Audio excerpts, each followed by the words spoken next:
فلک کے ستاروں زمین کی بہاروں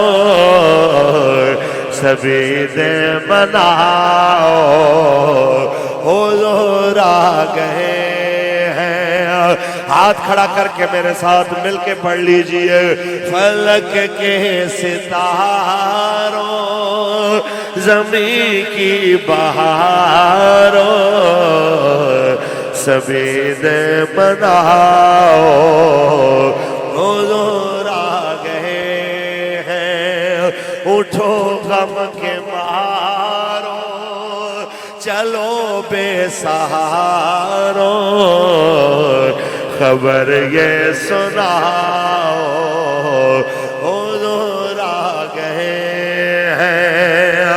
انوکھا نرالا وہ ذیشان آیا، وہ سارے رسولوں کا سلطان آیا۔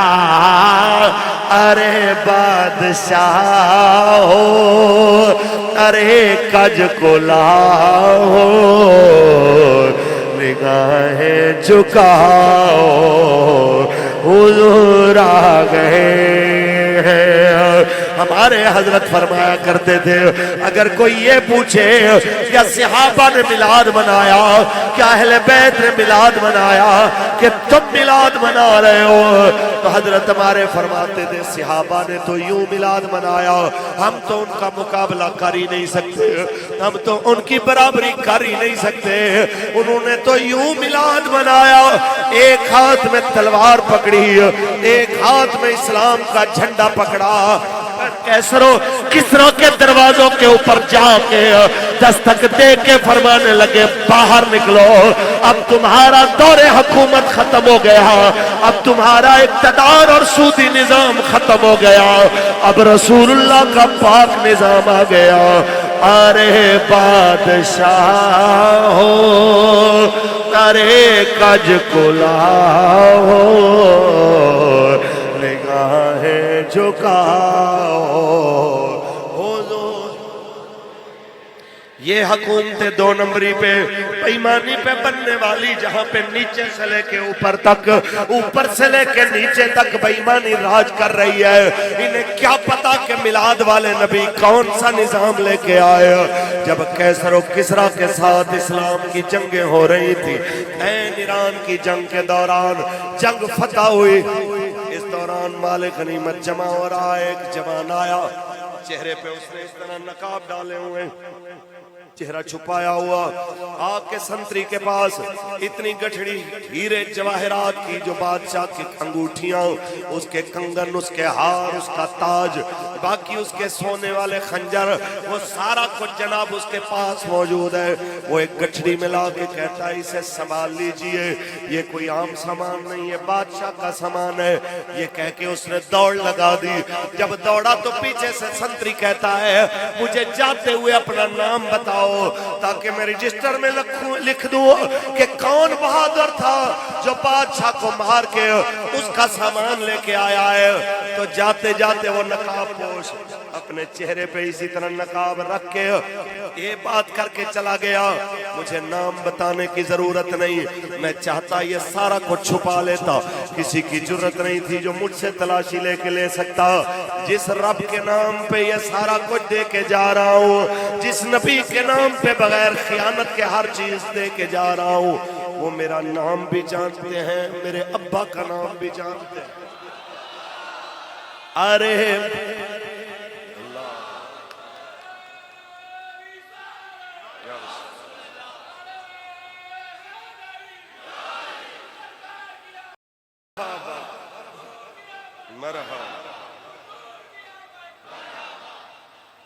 ارے بادشاہ ہو، ارے کج کو لاؤ، نگاہیں جھکاؤ حضور۔ سیدہ طیبہ بی بی آمنہ فرماتی ہیں جب میرے شہزادے آئے میں نے شام کے محل دیکھے، میں نے بصرہ کی اونٹوں کی گردنوں کو دیکھا، میں کہتا ہوں نبی رحمت کا نور چمکے، ان کی اماں مکے میں بیٹھ کے شام اور بصرہ تک نظر فرما سکتی ہیں، تو رسول اللہ خود اپنی نگاہ نبوت سے سیالکوٹ کے غلاموں کو کیوں نہیں دیکھ سکتے؟ وہ مدینے سے بیٹھ کے ہمیں دیکھ رہے ہیں۔ وہ سیدہ طیبہ جو فرماتی ہیں جب میرے بیٹے کی ولادت کا وقت آیا میں نے دیکھا کہ ستارے میرے گھر کے قریب آ رہے ہیں، مجھے لگا بھی میرے چھت پہ گر جائیں گے۔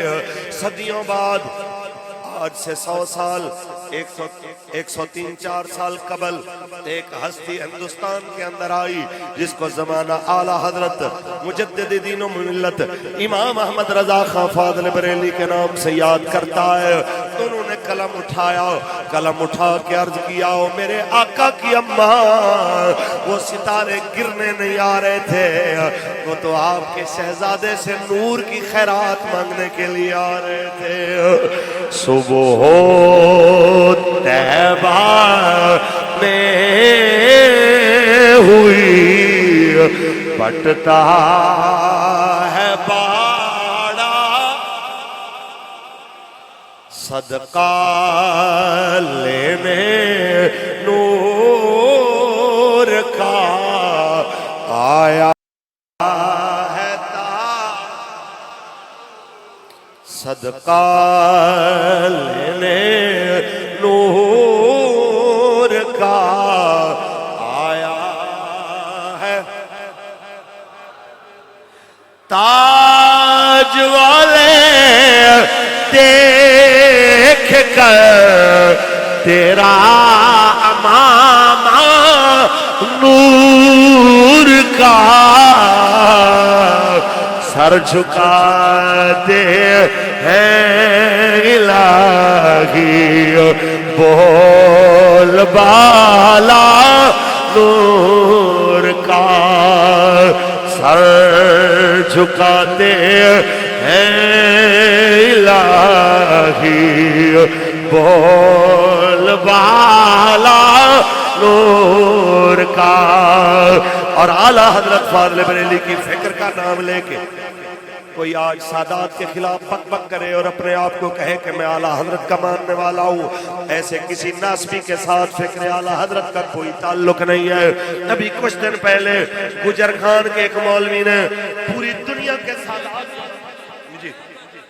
جناب اعلیٰ پوری دنیا کے سادات کے بارے میں بک بکارا کر کے اپنے آپ کو کہتا ہے کہ میں فکر اعلیٰ حضرت والا ہوں، تو تحریک لبیک یا رسول اللہ اسے بتانا چاہتی ہے کہ سیدوں پہ بک بک کرنے والے کا جناب اعلیٰ حضرت سے کوئی تعلق ہے نہ فکر اعلیٰ حضرت سے کوئی تعلق ہے۔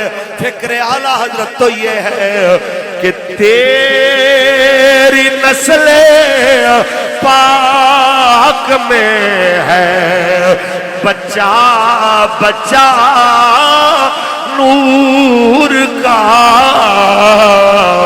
تو ہے عین نور تیرا سب گھرانہ نور کا، تو ہے عین نور تیرا سب گھرانہ۔ برابر آواز آئے تو ہے عین نور تیرا سب گھرانہ۔